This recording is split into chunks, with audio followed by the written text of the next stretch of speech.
Être bénévole, c'est donner de son temps, mais aussi s'impliquer humainement. Certains volontaires se consacrent aux enfants autistes.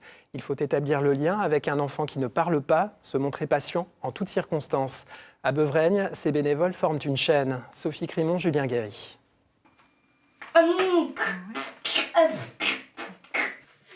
Le diagnostic de l'autisme posé pour cette petite fille de 4 ans et c'est la vie d'une famille qui bascule.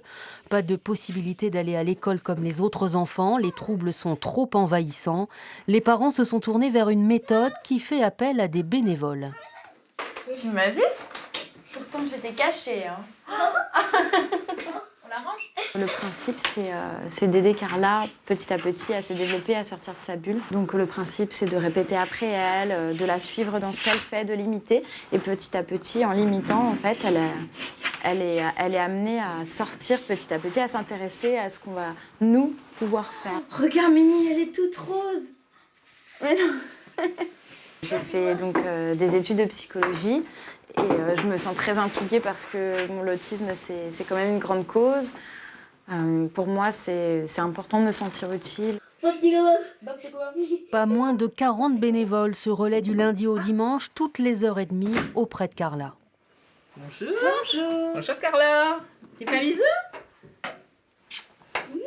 Anne-Marie a été sensibilisée par un article de presse racontant l'histoire de Carla. Ni amie, ni parente, elle vient en voisine, chaque semaine donner son temps sans jamais manquer un rendez-vous. Il faut avoir beaucoup de patience, il faut aimer les enfants, il faut être très attentionné. Il ne faut pas regarder le temps qui passe, il faut savoir changer d'une activité à une autre. Alors on va dormir. On va dormir. On a besoin d'être utile dans la société, on a besoin de se sentir, d'aider les autres, de pouvoir les faire avancer. Donc, j'ai eu des enfants bien portants, donc si je peux aider les autres qui n'ont pas la même chance, c'est très important pour moi. On va rentrer un petit peu parce qu'il fait froid. Il fait froid, Carla. Viens, il fait froid, il fait froid, il fait froid. Mais il fait froid. Réaction souvent déconcertante, l'autisme est inconnu pour ces bénévoles. C'est pourquoi, avant de commencer, tous ont une mini-formation leur rappelant que leur rôle n'est pas d'éduquer, mais de jouer pour faire sortir l'enfant de son monde. Bon, quelquefois, on repart un petit peu découragé parce qu'on n'a pas avancé, parce qu'on n'a pas su. Mais bon, c'est quand même bien. Parce qu'on sait qu'elle comprend. Quand il faut lui expliquer tout le temps. Donc, elle écoute et puis on voit qu'elle a quand même compris.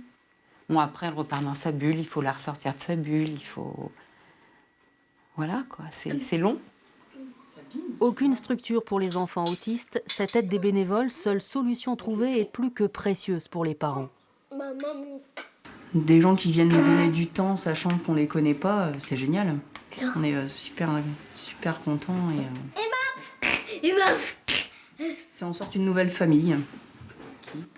6 mois que cette chaîne de solidarité pour Carla fonctionne. La méthode devrait encore durer 2 ou 3 ans. C'est pourquoi de nouveaux bénévoles seront toujours les bienvenus.